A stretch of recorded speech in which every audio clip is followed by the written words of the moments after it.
Bonjour Yoann, ravi de t'avoir avec nous sur le podcast de Diapason.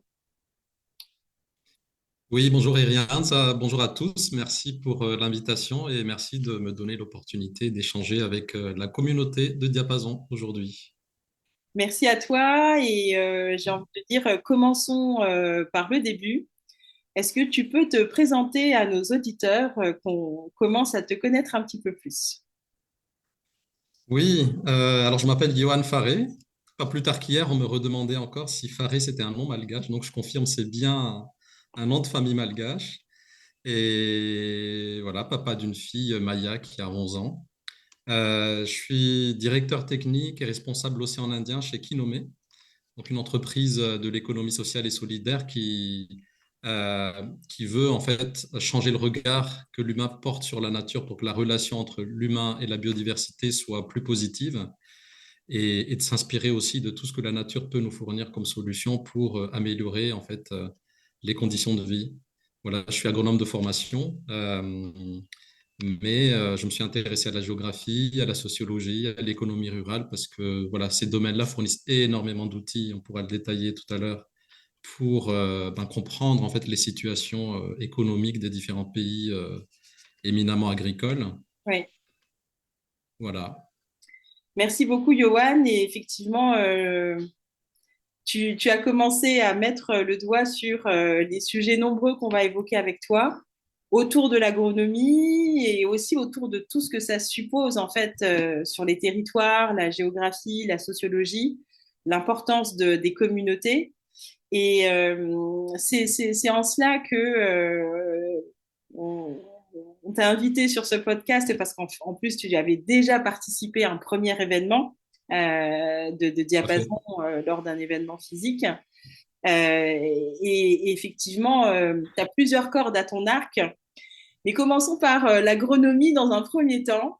Comment tu es tombé dedans? Comment ça s'est passé pour toi? Qu'est-ce qui t'a intéressé? Qu'est-ce qui t'a attiré à y aller? Parce que je me souviens de nos précédents échanges où voilà, c'était une certaine curiosité qui, progressivement, l'envie du voyage Absolument. t'a mené vers l'agronomie. Est-ce que tu peux nous en dire plus?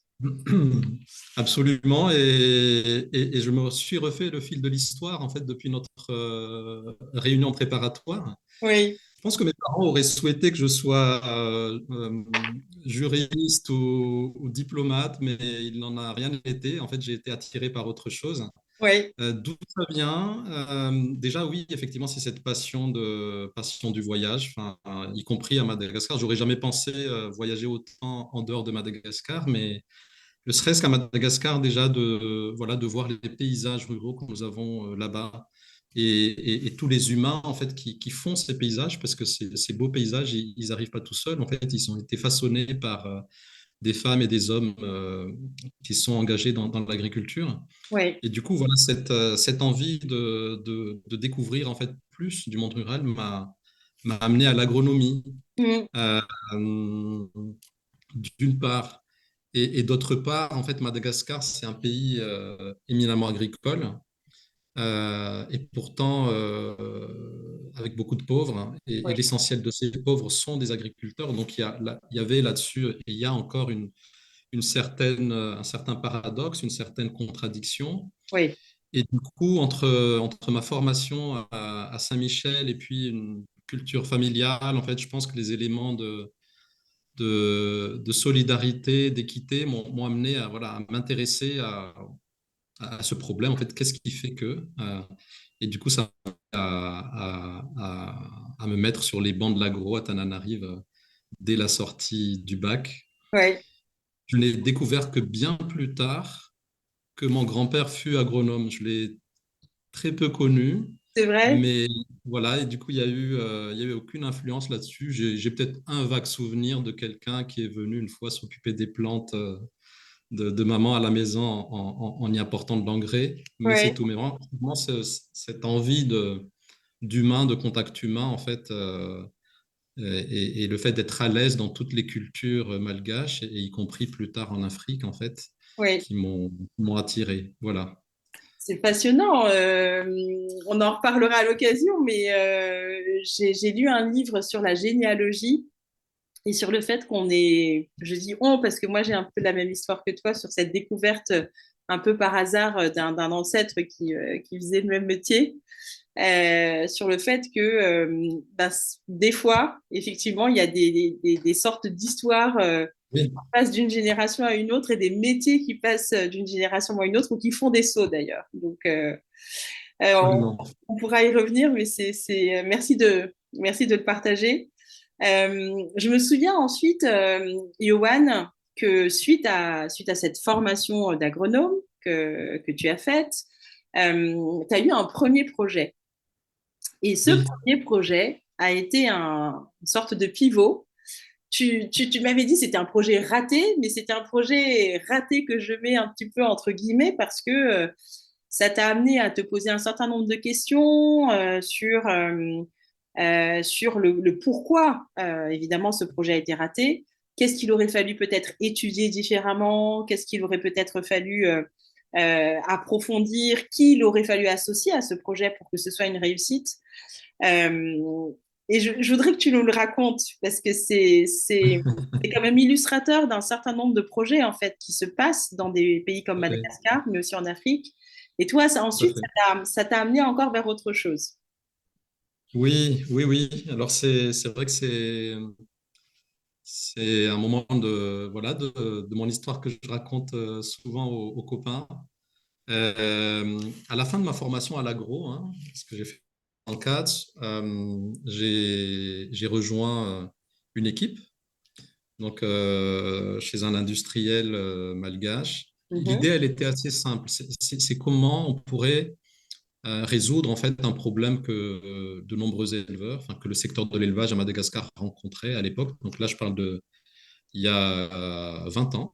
ok. Euh, et un problème qui reste en partie vrai aujourd'hui, même si les choses ont évolué, c'est comment en fait les éleveurs pourraient nourrir leurs animaux à partir de ressources locales. Parce Oui, qu'on ne le sait peut-être pas assez, mais Madagascar importe énormément de maïs, de soja des pays latino-américains et d'ailleurs pour nourrir nos animaux. Alors que nous avons de la terre, nous avons un climat qui sont propices. Et oui, donc l'idée, en fait, c'était assez simple, c'est s'inspirer de ce qui a pu se faire dans d'autres secteurs, comme dans ok. le coton, c'est-à-dire de pouvoir avancer des engrais, des semences aux producteurs autour de Tana, Mhm, pour qu'ensuite ils puissent cultiver en étant formés par nous, livrer le maïs à l'industriel, et puis on déduirait en fait les avances à ce moment-là. Sauf que patatras, en fait, à la fin de la première campagne, quasiment aucun d'entre eux n'a livré. Alors ouais. que l'idée, elle était belle et elle était simple et elle était censée être gagnante pour tout le monde. Et donc, ces pauvres agriculteurs qui étaient du coup, voilà, qui devaient de l'argent à l'Institut de microfinance qui nous avait accompagnés, et puis l'industriel qui était aussi nous, hein, qui étions déçus de Bien ne sûr. pas avoir de maïs à moudre. Et du coup, on a essayé de comprendre en discutant avec eux, puisqu'il n'y a eu voilà, aucune amertume ni tension. L'idée, c'était de comprendre qu'est-ce qui a fait que. Et en fait, c'était tout simple. C'était d'une part des familles agricoles, là encore relativement pauvres, qui ont préféré consommer une partie du maïs pour leur sécurité alimentaire, d'une Oui, part, oui. et vendre en capot qu'à sur le marché. On s'est rendu compte en Restant. fait voilà, ramener à la tonne, c'était beaucoup, beaucoup, beaucoup plus intéressant économiquement pour eux de vendre sur les petits marchés locaux, vu qu'on était sur des petits volumes encore en phase pilote, Oui. que de vendre à prix De gros gros, volume, en fait, auprès d'un industriel où on devait se comparer quelque part hein, quand même avec les prix pratiqués sur les marchés internationaux. bien Donc en sûr. fait, ça voulait dire que partant d'une bonne intention, d'une idée qui est belle, on peut, si on a oublié un élément en fait dans l'analyse des besoins de toutes les parties prenantes, on peut passer à côté de l'objectif. Et donc là, en fait, il s'agissait de s'intéresser encore plus, hein, même si ça a été fait déjà en partie, aux réalités en fait de ces familles, c'est-à-dire quelles étaient leurs contraintes en termes de sécurité alimentaire, en termes de ce qu'on appelle le coût d'opportunité. C'est voilà, je disais que je m'étais intéressé à d'autres secteurs, c'est parce que en économie rurale, par exemple, c'est un élément clé. Quand un projet, une ONG propose une idée nouvelle, c'est même valable dans l'environnement. Quand on dit voilà, euh, arrêter de couper des arbres pour faire de l'agriculture, passer à de l'agriculture stabilisée, ou alors arrêter de faire du charbon pour faire autre chose, il faut que l'autre chose en question puisse, à la journée de travail, rapporter plus Oui, que l'ancienne pratique. le gain n'est pas, Autrement, il faut que le gain soit immédiat quelque part. Sinon, absolument, ouais, absolument. Voilà, donc cet événement m'a mis en fait, m'a conforté dans l'envie de mieux comprendre. Et là, je rends vraiment hommage aux profs de l'Agrotana qui nous avaient déjà sensibilisés. Alors, du coup, c'est un peu étonnant que le premier projet que je gère derrière ait traversé cela, mais c'est venu conforter en fait leur message où ils nous parlaient voilà, des éléphants blancs, hein, des projets. Alors là, ça n'en était pas du tout un, je vous rassure, hein. tout Des projets qui ont pu échouer dans le passé, hein. Donc là, on parle des années 70-80 à dans fait. tous les pays d'Afrique, des projets plus récents, hein, des années 90 qui ont pu échouer aussi pour telle ou telle raison. Et du coup, ces profs, dont certains vivent encore aujourd'hui, hein, je salue Jean Chrysostome, Rakout Javel et bien d'autres, nous avait déjà sensibilisé là-dessus. Et du coup, ça m'a amené en Ouais. fait à rejoindre l'INAPG, ça s'appelait à l'époque AgroParisTech, pour faire de l'agriculture comparée, on appelle ça, c'est-à-dire comprendre les réalités concrètes des agriculteurs des différentes régions du monde pour aider dans la formulation de projets qui viennent en fait à la fois dans l'intérêt, répondre aux intérêts de ces producteurs locaux et puis aussi l'intérêt général en fait de la société. Bien sûr. Voilà. Et Oui, donc, tu as rejoint effectivement l'INAPG et je crois que tu as fait un master d'économie rurale, oui, absolument. ce qui, donc, plusieurs bons, hein, il y a eu plusieurs événements finalement à ce moment-là. C'est que, un, tu viens en France Oui, pour faire ce master, tu quittes Madagascar pour faire ce master. Et au sortir de ce master, tu vas ensuite découvrir d'autres horizons, justement, et plutôt africains, euh, qui vont quelque part étayer ta réflexion, qui vont t'amener à cette fameuse agriculture comparative, cette étude comparative. Euh, Pareil, je pense que tu as plein d'anecdotes, plein d'histoires à nous raconter, et tu m'en avais raconté quelques-unes vraiment croustillante, oui, mais oui. dans le sens positif du terme. Je pense que tu en as ressorti en tout cas quelques grands axes de réflexion sur justement la comparaison Madagascar-Afrique, mais peut-être aussi la spécificité malgache.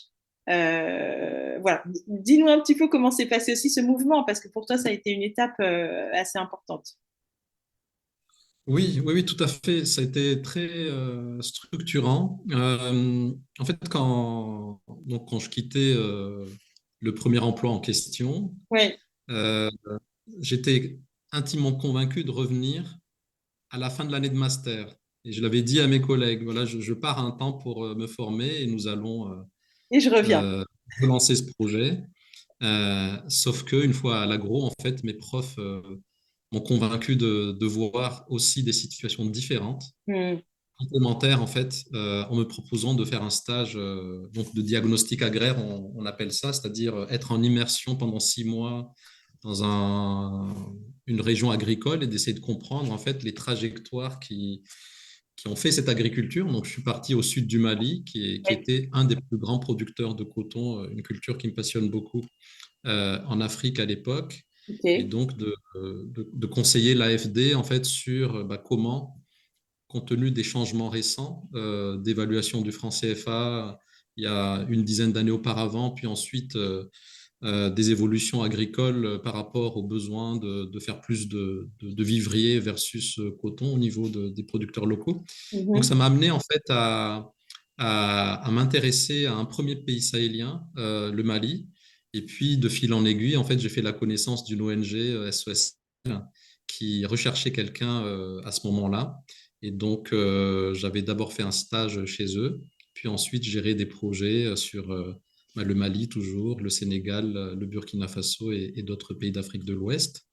Et mes premiers contacts avec Kinome, justement, se sont faits aussi à cette occasion, Cette puisque occasion. nous avions avec Kinome des projets en commun sur des secteurs importants de la reforestation en fait, du Sénégal et puis d'un secteur agroalimentaire en fait, qui est la gomme arabique, qui est un des produits phares de l'Afrique de l'Ouest, sur comment en préserver les forêts en fait, d'acacia qui produisaient cette gomme, qui est très importante dans l'industrie, Oui, euh, pour pérenniser en fait, les revenus des producteurs locaux et aussi les usages industriels. Voilà, donc ça m'a permis de voir quelque chose à la fois très différent de Madagascar dans l'organisation sociale, dans les logiques économiques, puis certains problèmes communs aussi oui, de comment on répond aux besoins justement du secteur agricole pour amener du développement et dans le respect des besoins des communautés locales aussi. oui, oui, oui. Et si là, spontanément, sur on va dire la partie spécificité malgache, est-ce que tu aurais peut-être deux, trois points, deux, trois axes à nous partager de ce que tu en as retiré, en tout cas à date, après ces expériences? Oui, oui, oui, bien sûr. Je pense que alors Madagascar est un grand pays en termes de surface. Maintenant, dans la plupart de nos productions, en fait, en gros, en fait, pour schématiser, hein, si je prends le cacao, notre volume actuel est très, très, très, très loin de la production ivoirienne ou ghanéenne. Notre production de coton est très, très, très, très loin, encore moins aujourd'hui il y a 2 décennies, Oui, que le Mali ou le Bénin, etc. Maintenant, en fait, nous avons une qualité extrêmement bonne dans la plupart de nos productions, et Madagascar est reconnu pour ça. Et avec la biodiversité malgache qui est unique au monde aussi. hmm, Et en fait, ce sont des éléments qui sont assez particuliers que nous avons vraiment intérêt à mettre en avant. Et quand je regarde en fait les terroirs d'Afrique de l'Ouest, même s'il y a effectivement des spécificités aussi, mais à Madagascar, en fait, par exemple, nous avons une multitude de terroirs, c'est-à-dire le consommateur malgache, il sait pertinemment la meilleure pomme de terre, de quelle région de Madagascar elle vient. On pose cette question aux marchands le jeudi à Mamas, d'où vient cette patate, la carotte, pareil. ouais, On sait que telle ou telle riz vient de telle région. Nous avons vraiment cette richesse-là qui mérite d'être, qui est déjà mise en avant à l'international, hein, avec la crevette, la vanille et plein d'autres produits, le cacao, hmm, mais qui mérite aussi d'être mieux valorisé localement. Après je pense, je ne sais pas si c'est une spécificité ou quelque chose dont nous aurions pu nous inspirer.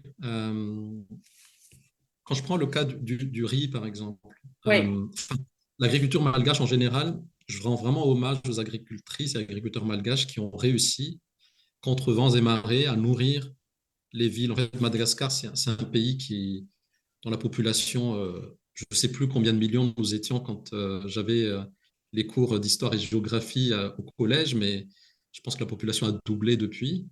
Et donc une population croissante qu'il faut nourrir, ouais, des agriculteurs qui ont réussi en bonne partie à répondre à ce challenge-là, quitte à se priver, puisque quand on regarde, en fait, en termes de prix relatif, on appelle ça, quand on compare le prix de vente du kilo de riz ou de zébu par rapport à ce que coûtent les médicaments importés, tous les hmm, produits importés, en fait, il y a un ciseau qui s'est creusé ouais, avec la perte de la valeur du franc malgache puis de l'ariard Ouais. Et voilà, la valeur des prix des produits locaux par rapport à tout ce qui est importé, en fait, il y a eu un écart croissant. Et Mm. malgré tout, en fait, le monde rural a réussi à nourrir les grandes villes.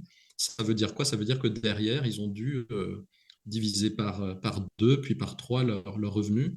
Et là où je dis qu'on aurait pu mieux s'inspirer de ce qui se fait ailleurs, donc du coup, par rapport à l'expérience ouest-africaine, en fait, je me suis rendu compte, par exemple, en travaillant au Sénégal, dans le cadre de la thèse sur, voilà, dans une petite région du Sénégal qui s'appelle l'Eniaï, en fait. Mm. Vraiment une petite région qui fait 200 km de long sur peut-être 50 km de large, qui arrive à fournir Dakar et les grandes villes.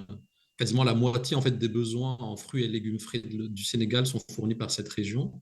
Ben, Et en fait, il expliquait que ça a été possible parce que, donc, effectivement, il y a eu tout le travail de formation par les ONG, par les services techniques pour que les gens adoptent certaines techniques. ouais. Mais ce qui a été déterminant, ça a été à un moment donné d'avoir eu le courage de protéger cette agriculture. C'est-à-dire de dire, voilà, quand il y a de l'oignon sénégalais sur le marché, on ferme les frontières. C'est-à-dire que l'oignon local n'est pas exposé aux produits à bas prix importés Mm. pour permettre aux agriculteurs d'entrer dans ce cycle d'épargne et réinvestissement pour étendre leur surface, pour mieux s'équiper, ne serait-ce que pour mieux se rémunérer déjà. Et puis quand les stocks nationaux sont à l'étiage, à ce moment-là, on peut réouvrir en fait les importations de Hollande et d'ailleurs. Donc Ouais. voilà, il y a des... En fait, dans l'échange d'expériences entre pays africains, et Madagascar a des choses aussi à partager et c'est déjà le cas. Il y a déjà des échanges dans l'autre sens aussi, Madagascar vers Afrique. Mm. Nous avons des sources d'inspiration possibles de nos chers voisins du grand continent. Clairement. Et tu vois, là, je trouve que en soi, ce que tu nous partages est vraiment, bah, déjà, tu nous partages de façon très pédagogique. Et moi, en tout cas, pour ma part, ce que tu dis sur le volume, le comparatif d'un volume d'autres pays d'Afrique sur le coton, sur le cacao et notre volume malgache, j'avoue, je ne suis pas allée regarder les chiffres, mais je ne savais pas que l'écart était important sur le potentiel encore de croissance que l'on pourrait faire effectivement en tant que pays agricole et en tant que pays plutôt spécialisé ou réputé pour avoir ce bon produit, par exemple le cacao ou par exemple la vanille. Après, deuxième aspect, là sur ce que tu dis sur effectivement ces stratégies qu'il faudrait, qu'il faudrait en fait mettre en place hein, sur une favorisation de certains produits locaux pour qu'ils puissent effectivement grandir et pour que l'agriculteur puisse en bénéficier. J'imagine que ce sont des choses qui sont déjà tentées, essayées. On l'a peut-être fait de façon un peu trop à outrance à un moment donné, donc on était trop fermé parce qu'il faut aussi chercher le bon équilibre sur la fameuse balance commerciale et sur nos relations avec les pays qui, eux, effectivement, exportent des produits vers chez nous. Mais euh, Absolument. Tout à ça, fait. Tout à ça, fait. ça a le mérite d'être partagé et d'être un peu plus divulgué parce que je crois que le grand public n'est pas forcément, en tout cas le grand public malgache n'est pas forcément conscient de ces éléments-là. Tout à fait. Et puis, pour se renforcer dans l'agriculture, en fait, il y a besoin d'innover à tous les niveaux compte tenu Mm. du réchauffement climatique. Nous pourrons en parler tout à l'heure aussi des initiatives récentes en termes de comment on peut, comment chez Kinomé, en fait, nous accompagnons cette résilience, on appelle ça, comment on s'adapte en fait aux nouvelles conditions. Donc, trouver de nouveaux modèles agricoles, en fait, et ça demande aussi ces progrès en agriculture. Donc, on parle vraiment de sécurité alimentaire au global de Madagascar, hein, Mm. d'innover dans la façon de financer cette agriculture. C'est-à-dire Ouais. que c'est un des secteurs, en fait, à haute intensité de capital quand on souhaite transformer les productions agricoles, etc. Et la rentabilité, elle est beaucoup plus différée que dans le secteur des services ou dans le secteur secondaires. Oui, Et jusque récemment, en fait, il n'y avait pas suffisamment d'outils de financement adaptés. Et là aussi, d'autres pays ont été initiateurs ou pionniers là-dessus. Alors nous avons été pionniers sur comment on finance la biodiversité, ça c'est clair. oui, Sur l'agriculture, oui, il y avait jusque récemment ce besoin d'introduire un peu plus la dimension financière, mhm. enfin, le lien avec les marchés financiers, que la dimension purement crédit de campagne pour, voilà, sur 3 à 6 mois, prêter de l'argent aux agriculteurs. Là, on parle vraiment du moyen long terme, en fait, si on veut à la fois régler la question des infrastructures rurales, l'irrigation, les routes, les pistes, les usines locales, c'est une toute autre logique. Donc, pas mal de défis, pas mal de challenges à ce niveau encore aussi.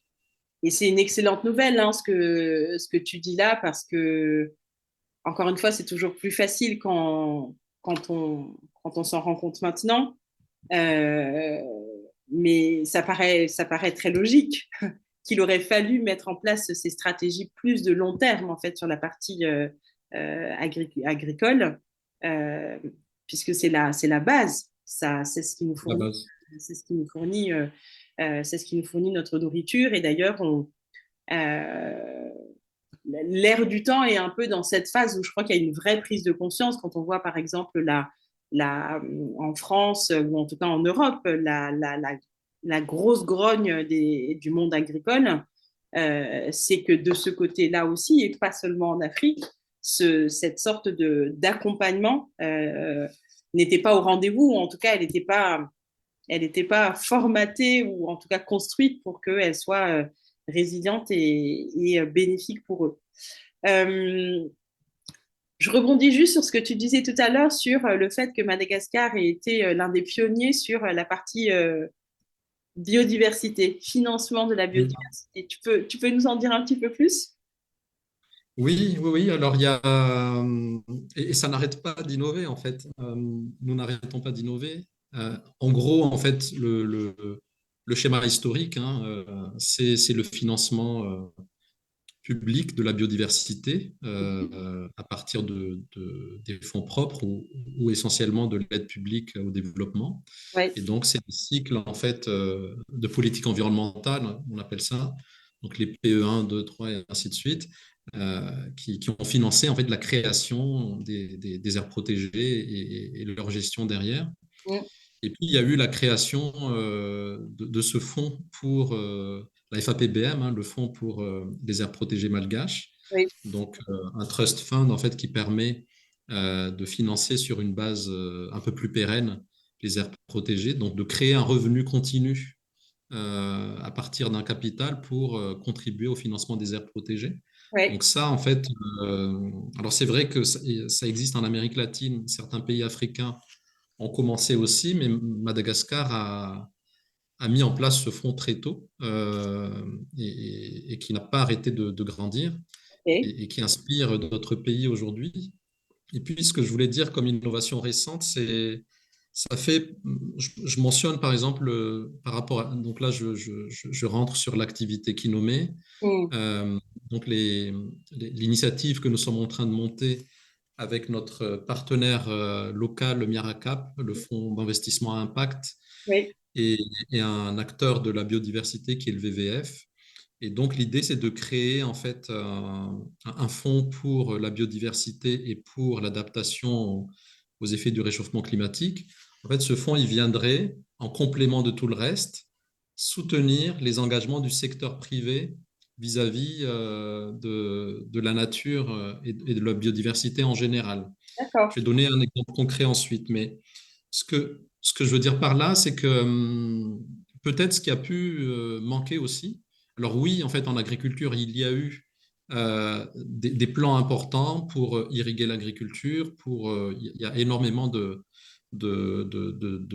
comment dire, de périmètres irrigués sur Madagascar, en particulier dans la partie ouest, puis les micro-barrages sur les zones un peu plus vallonnées de l'Est. Donc, il y a eu en fait des initiatives qui ont tenté en fait d'intervenir sur le long terme. Maintenant, peut-être que ce qui a pu manquer, là aussi c'est en train d'évoluer, c'est l'engagement du secteur privé dans ces initiatives. C'est-à-dire que une fois avoir produit telle ou telle matière, à qui en vend, à quel prix et Oui, pour transformer en quoi, etc. Et l'idée de ce fonds qui s'appelle donc MBCF, en fait, c'est de pouvoir engager encore plus le secteur privé dans cette partie aval. Je donne un exemple. Si un chocolatier malgache qui fait ce qu'on appelle du bean to bar, c'est-à-dire qui achète en direct aux petits producteurs du Sambiran les fèves de cacao, transforme localement, donc crée de l'emploi localement à Madagascar en tablettes de chocolat pour vendre là aussi en direct, soit à Mada, soit à l'international, un produit fini. oui, En fait, cette entreprise a quelle fonction? Un, elle crée de l'emploi localement. bien sûr. Il y a très peu d'emplois formels à Madagascar et donc le fait d'avoir un emploi sécure aide. Deux, en fait, le fait d'acheter en direct aux petits producteurs à un prix décent, ce qu'on appelle Juste, le living income, en fait, c'est-à-dire un prix qui permet aux producteurs de faire face à toutes ces charges, y compris en fait ce qui permet à sa famille de vivre décemment. d'accord. Donc, l'entreprise s'engage à cela aussi. Et trois, comme le cacao malgache est essentiellement en agroforesterie, donc en fait, ce n'est pas de la monoculture, c'est toute une biodiversité dans les parcelles de cacao malgache. Et donc, ça entretient la biodiversité du Sambiran. En fait, ce chocolatier-là, s'il double sa production grâce à un fonds comme MBCF, eh bien, il va toucher deux fois, trois fois plus de familles rurales qui font du cacao dans les conditions que je mentionnais tout à l'heure, Oui. et va faire levier sur deux fois, trois fois plus de surface en agroforesterie. Et peut-être même qu'on peut envisager ce qu'on appelle les paiements pour services environnementaux. Il y a un certain pourcentage de la marge bénéficiaire de la filière qui est Ouais. reversée aux gestionnaires d'aires protégées ou tout simplement aux communautés locales de base qui font la surveillance forestière. Si un pourcentage des revenus était reversé dans le secteur de la biodiversité, on aura coché toutes les cases d'une filière durable et Vertueuse.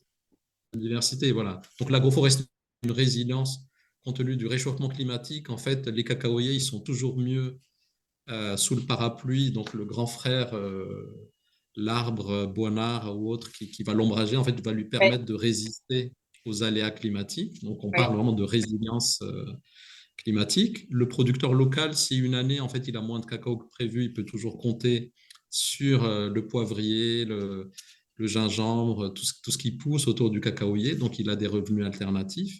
Et puis, dans le Mhm. cacao, il a un prix minimum garanti. Et les acteurs de la biodiversité qui peuvent être encore plus autonomes qu'avant grâce aux flux financiers qu'ils pourraient capter, en fait, de la filière. Donc, voilà ce que nous sommes en train de développer, en fait, avec ses partenaires, c'est précisément ça.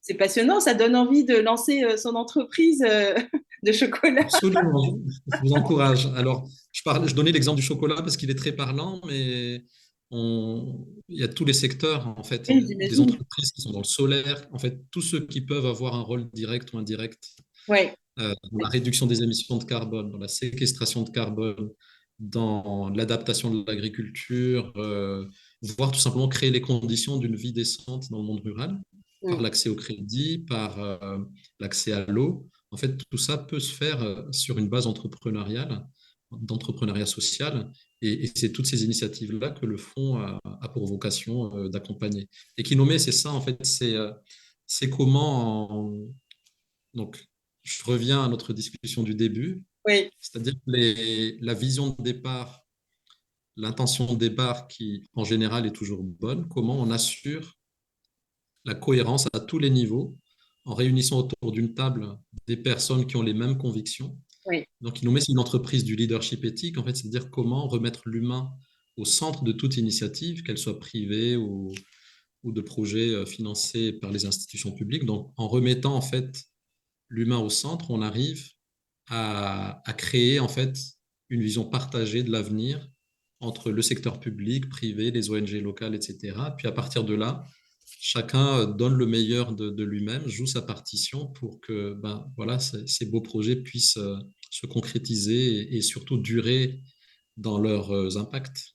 C'est passionnant. C'est passionnant. Là, enfin, encore une fois, j'apprends encore des choses sur l'interdépendance du gingembre, du poivre avec le cacao et l'agroforesterie, comme tu le décris. Euh, Si des gens sont intéressés, ils te contactent toi sur LinkedIn. Est-ce qu'il y a un site peut-être où les gens peuvent déjà un petit peu en savoir plus sur ce fonds? Est-ce qu'il est juste en train d'être lancé ou Oui, il est en train d'être structuré. Il sera lancé l'année prochaine, en 2025. d'accord? Il y a eu un communiqué de presse officiel déjà qui est effectivement sur LinkedIn, soit sur Kinomé, sur ma Ok, page ou sur celle de Miracap et de ok, VVF aussi, il me semble. Ça a été ok. annoncé à la COP 28, donc la COP toute récente. Et Mhm. puis, il y a toujours le site de Kinomé, donc kinomé.fr, et celui de Miracap qui peuvent fournir des informations sur ce que les uns et les autres nous faisons. Parfait. Bah, écoute, je les mettrai dans les notes du podcast parce que voilà, je pense que Merci. ça doit être vraiment mis en exergue et communiqué pour que des initiatives aillent dans ce sens. Et je rebondis par rapport à ce que tu dis sur cette, euh, cette vision et cette mission que vous vous donnez, notamment chez Kinomé, et que, en tout cas, toi, tu portes vraiment en toi, je trouve, de mettre l'humain au centre et que tous les acteurs puissent finalement œuvrer vers un objectif qui est le même. Moi, je me souviens aussi de ce dont tu parlais sur l'importance des communautés, de l'interdépendance de tous ces projets-là avec les communautés locales. Euh, Qu'est-ce que tu constates aujourd'hui? Quelles sont un peu les dynamiques? Est-ce qu'il y a des résistances? Est-ce que c'est compliqué parce que c'est de nouveaux projets qui arrivent et donc il y a un travail de conviction à faire, d'évangélisation? C'est parce que voilà, c'est l'humain. Ce sont les gens qui vivent sur Oui. ce territoire. Qu'est-ce que tu vois sur le terrain? Oui, alors en fait, ce qui est intéressant, c'est qu'il y a quand même il y a quand même un consensus hein, aujourd'hui Mm. parmi tous les praticiens du développement et les acteurs publics que les meilleurs projets sont ceux qui ont fait un diagnostic en fait vraiment global qui permettent déjà de comprendre en fait les intérêts de ceux qui sont à la base, hein, les communautés locales qui sont en partie agriculteurs, et puis ensuite de tout le reste.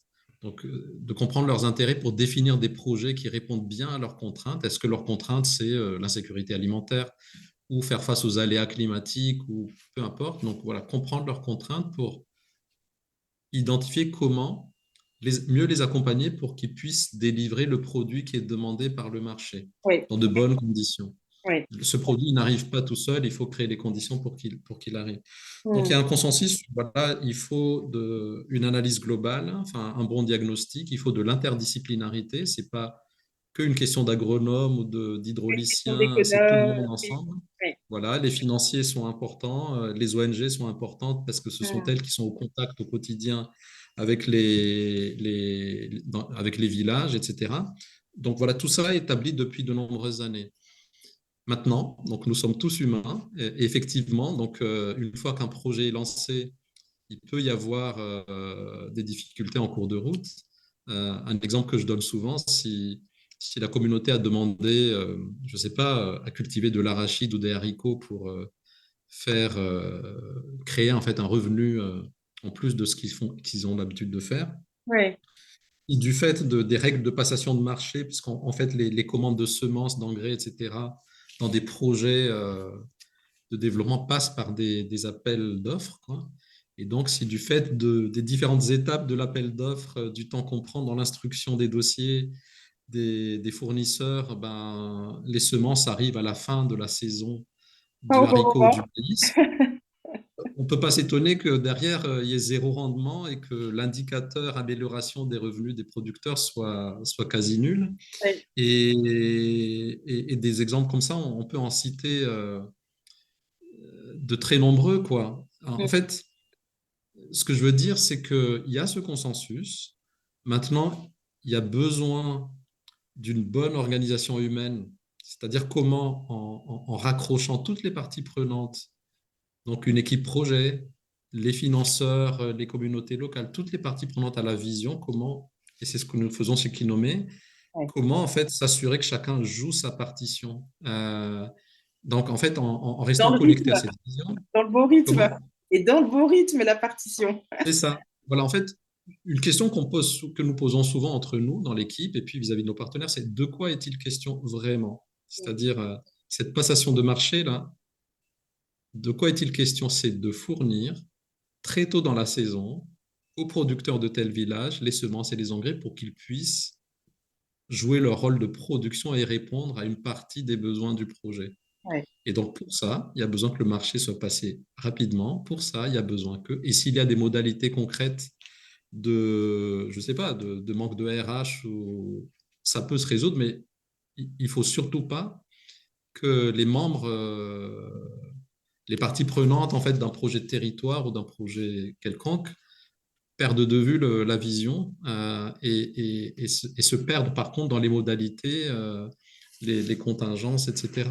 Ouais. Ouais, Voilà, ouais, donc en fait, et ça ne marche que si chacun est vraiment conscient de son apport dans le projet. Donc quand je dis l'humain au centre, en fait, c'est d'amener vraiment chacun à toucher cette vision, à garder le cap et ouais. du coup améliorer la qualité de sa relation vis-à-vis des autres parties prenantes. C'est pas que une histoire de secteur privé ou que du secteur public. Et compte Exactement. tenu des défis qui nous attendent, en fait, il y a besoin de tout le monde. Il y a besoin de tout le monde et que chacun puisse jouer pleinement sa partition. Mm. Euh, Là aussi, on peut pas opposer en fait communauté locale dans une approche purement euh, sociale, locale, enfin, je sais pas comment appeler ça, d'une approche secteur privé Ah.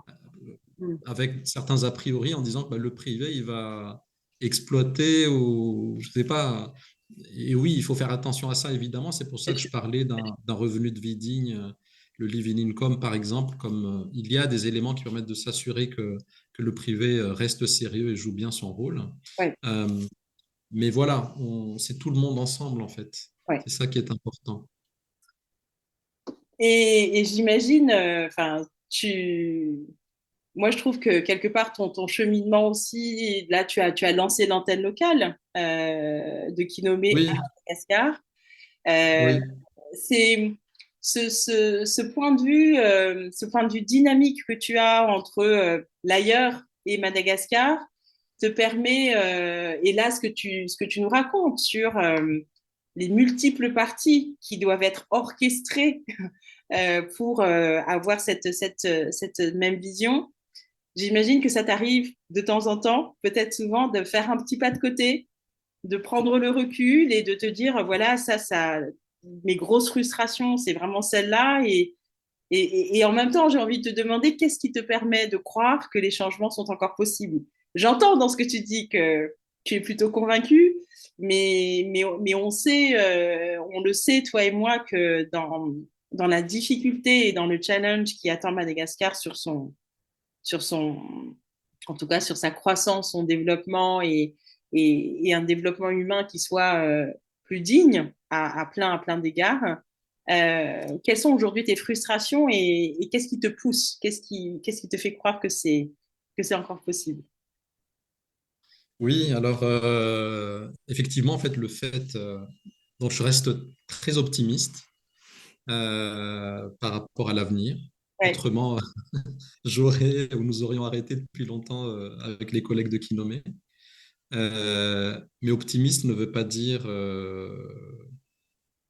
naïveté ou béatitude. Enfin, effectivement, faut être très concret en fait. C'est-à-dire l'optimisme, c'est le moteur.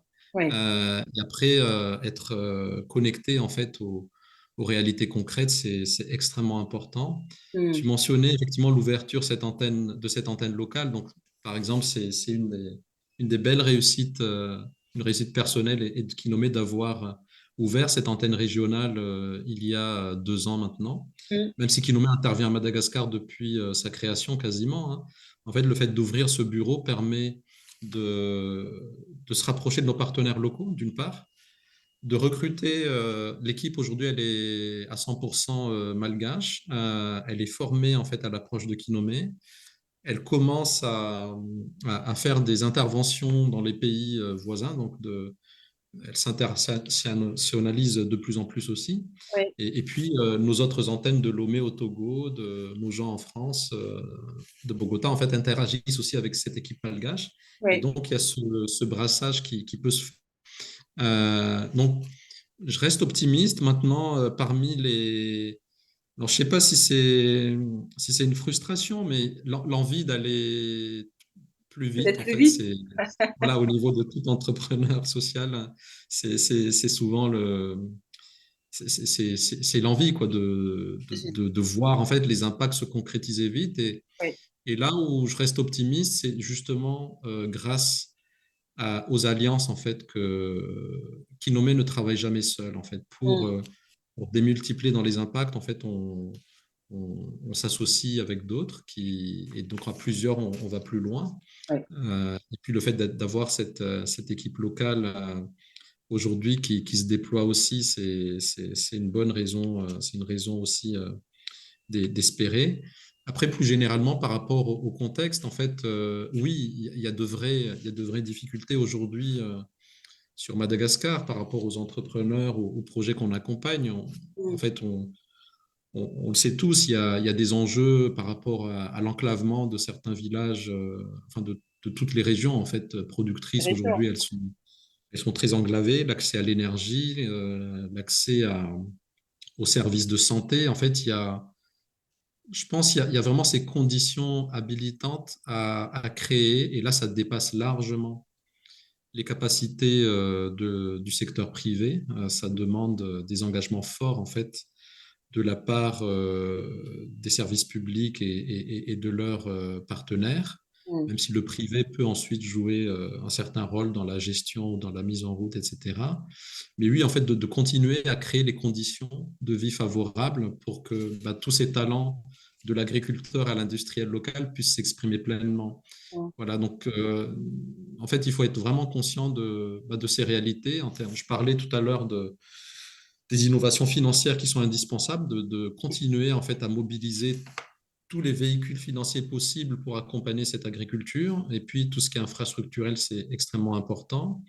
Euh, et parmi en fait les envies fortes aussi, c'est de continuer à former en fait la jeunesse malgache qui est très formée déjà, hein, ça il faut le dire, Mm. qui est très lettrée, qui est formée, mais de compléter sa formation par justement les expériences qu'il y a ailleurs, quoi, de pouvoir plus vite, encore plus vite qu'aujourd'hui, apprendre de ce qu'il y a ailleurs. Voilà, et du coup, c'est ce qu'on organise, par exemple, dans nos différentes régions d'intervention chez Kinome.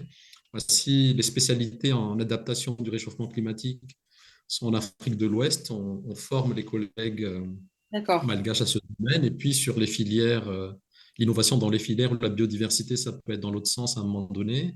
On Mm. a ce grand programme mangrove, en fait, Oui. avec le projet 5 Delta en Afrique de l'Ouest, où il y a les 5 deltas du Sénégal, du Saloum, etc. En fait, Oui. où Kinome intervient depuis 10 ans, il y a eu un début d'échange avec les acteurs de la mangrove à Madagascar pour, dans les deux sens, hein, donc voyage des Ouest Africains à Madagascar et de Madagascar vers le Sénégal et vers le Togo. Mm. Donc tous ces échanges-là permettent en fait, d'affûter les connaissances des uns et des autres et d'aller plus vite. Ouais, ouais. Et effectivement, c'est en connaissant aussi l'autre et en s'imprégnant des autres qu'on va plus vite. C'est, c'est, c'est vraiment passionnant. Je pense on demanderait à passer encore plus de temps, mais le temps passe. Et voilà, on arrive au moment où je vais plutôt te poser des questions, on va dire, des fameuses questions rituelles de chez Diapason. Euh, Est-ce qu'il y aurait un ouvrage? Est-ce qu'il y aurait je sais pas, une citation, un film, un poème, je sais pas, quelqu'un qui serait phare pour toi, que tu aimerais partager avec nous aujourd'hui? Euh, oui, en termes d'ouvrages, alors il y Il a peut pas y en mal, avoir plusieurs, hein. il y a énormément d'ouvrages que j'ai lus et relus du fait de voilà du plaisir que j'ai à en fait même les anciennes études rurales qui racontent comment l'agriculture était à Madagascar, etc. En fait, c'est des documents importants. Je Ah oui, ça doit être passionnant. pense aux travaux de René Dumont, de Pierre Gourou, qui sont mes auteurs préférés dans ce domaine-là.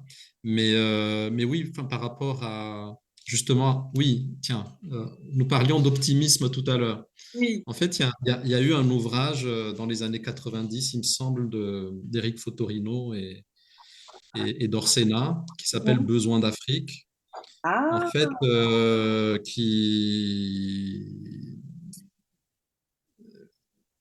qui parle d'afro-optimisme quelque part, mais au sens noble du terme, c'est-à-dire, encore une fois, c'est pas être rêveur, alors c'est bien de rêver, mais ce que je veux dire, pas, en fait, en restant conscient des réalités concrètes.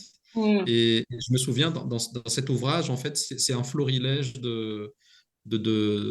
d'histoires d'Africains entrepreneurs ou de vrais, enfin, des personnes qui existent vraiment, qu'ils ont rencontrées vraiment. au gré de leur pérégrination en tant que Ouais, journaliste. ouais. Euh, et quelque part dans le livre, en fait, il y a une phrase qui dit, mais qui n'a pas vu, enfin, c'était, mais où est l'Afrique ou quelque chose comme ça, et qui n'a pas vu entre Capricorne et Cancer, donc les deux tropiques, hein, cette Afrique belle, jeune, dynamique et entreprenante que peut-être on n'arrive pas à comprendre à travers nos ordinateurs et nos logiciels, et qui est bien là. Ce que je veux dire, on a beaucoup parlé d'économie aujourd'hui, mais Mm. la dimension humaine et culturelle, elle est importante. C'est notre richesse à Madagascar et à l'Afrique aussi. Il faut la garder précieusement. Et c'est aussi à Madagascar, en Afrique, qu'on a des entrepreneurs convaincus qui arrivent à produire malgré tout. Malgré tout. Et cette Afrique, elle est réellement là. C'est celle qui fait des taux de croissance très importants malgré tout. Mais les défis sont énormes. Donc, ce livre que j'apprécie beaucoup, Besoin d'Afrique, en fait, il raconte tout ça face aux défis, comment faire. Et pour s'intéresser à Madagascar en particulier, il y a cet ouvrage du père Pedro qui s'appelle Insurgez-vous. Mm. Insurgez-vous, en fait. Il me rappelle un peu quelque part Démocratie pour l'Afrique de René Dumont, Oui. où il pointe du doigt de façon très claire des réalités concrètes et où il interpelle fortement. En fait, les pauvres, ils sont juste à côté de nous quand nous traversons une rue à Madagascar, à Tana, enfin partout à Mada. Mm. Et il y a de quoi s'insurger, quoi. Il y a de quoi.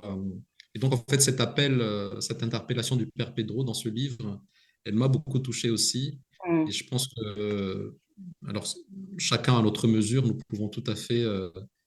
Il y a plein de petites actions qui sont possibles au niveau des uns et des autres, ne serait-ce que faire du soutien scolaire ou à un jeune. Tout est possible, quoi. Et de ne pas hésiter à agir, en fait, quand on en a la possibilité. Effectivement, Voilà les deux ouvrages auxquels je pense. mais je vais les mettre en référence. Je vais essayer de trouver la citation à laquelle tu fais référence. Mais c'est vrai Éric Orsena a une belle relation avec l'Afrique. Euh, Absolument. ses ouvrages le disent souvent.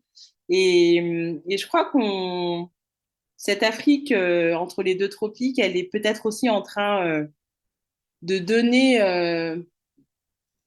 en tout cas, de passer d'autres messages à l'Occident sur d'autres façons de faire, d'autres manières de faire, euh, et voilà, qui sont peut-être pas avec les mêmes repères, comme tu dis, économiques de croissance, mais qui demandent qui méritent d'être développés et appuyés. Et je pense qu'il y a un message dans ce sens-là. Euh, Nicolas Métro, qui a fondé Kinomé, me rappelait l'autre jour, en fait, le microcrédit, c'est au sud, en fait, qu'il a été créé, en oui, Inde. Et le monde s'en est inspiré ensuite. c'est Le ça. commerce équitable, il a surtout été pratiqué dans les pays du Sud, d'abord en Amérique latine, Oui, puis en Afrique. Et oui, ce n'est que récemment, et c'est bien. qu'il y a eu une duplication. En fait, en France, par exemple, aujourd'hui, on trouve du lait équitable, des produits équitables français, puis européens, j'espère bientôt. Mais oui, voilà, dans les deux sens, en fait, il y a des apprentissages et c'est ce qui fait la beauté, en fait, du monde aussi. Exactement, exactement.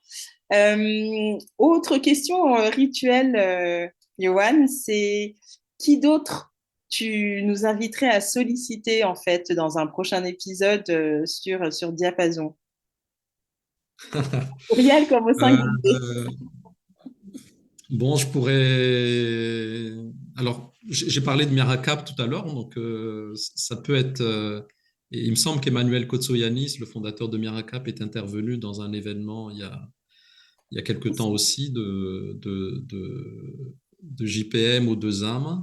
Mais Mm. oui, en fait, je pense à l'équipe de Miracap, quelqu'un de l'équipe de Miracap qui pourrait aussi raconter en direct en fait cette initiative et ce qu'ils font en général. Mm. Donc Emmanuel ou sa collègue Koulouine à Ramar Manjai. Ok, Euh, voilà les premières personnes auxquelles je pense. Et puis, tiens, un regard d'artiste, peut-être un de nos experts, Wunz, Arson Wunz, en fait, qui est un acteur de la biodiversité qui compte à Madagascar, mais qui est aussi artiste ok, d'abord, ok. et qui a un regard très, très affûté sur justement comment nous pouvons préserver cette biodiversité malgache euh, par différents biais. Mm. Voilà. Va très J'ai bien. parlé de la métro qui est malgache de cœur, qui pourrait aussi, De qui à un moment nommer? donné, intervenir. Bah, écoute, avec plaisir. Avec plaisir, tu vois, on fait en sorte que le podcast de Diapason puisse durer longtemps parce on commence à avoir une belle liste grâce aux recommandations de nos invités. Euh, Ce podcast touche à sa fin, non pas parce Déjà, que, avec regret, parce qu'on voudrait le poursuivre, mais on souhaite aussi garder l'attention de nos auditeurs. Quel serait justement ton mot de la fin? Qu'est-ce que tu souhaites transmettre ici, Johan? oui, alors bah, le temps est vite passé, donc effectivement, voilà, j'aurais aimé, enfin, rester plus longtemps n'aurait pas du tout été un problème, mais effectivement, ça touche à sa fin. Et alors, le mot de la fin, ce serait, en fait, je l'adresserai aux jeunes surtout, Oui, aux jeunes malgaches, en fait, qui ont tous une envie, en fait, de faire quelque chose pour le pays et donc de leur dire de cultiver précieusement ce ressenti, cette envie, et de la cultiver et de chercher tous les moyens. C'est pas toujours facile, je sais, mais en faisant les bons choix de partenariat, de, au niveau de la recherche d'emploi, voilà, ils peuvent cultiver, enfin concrétiser en fait cette envie-là. Donc voilà, mon mot de la fin s'adresse aux jeunes pour leur dire de ne pas lâcher. oui, oui, tu as bien raison. Merci beaucoup, Yann, pour ce temps de partage et de réflexion que tu nous as Avec plaisir. accordé. Je te dis à bientôt, Veloum, Merci. et encore merci à toi. Merci pour l'invitation, Veloum, et bonjour à toute la communauté Diapason. Au plaisir de vous revoir.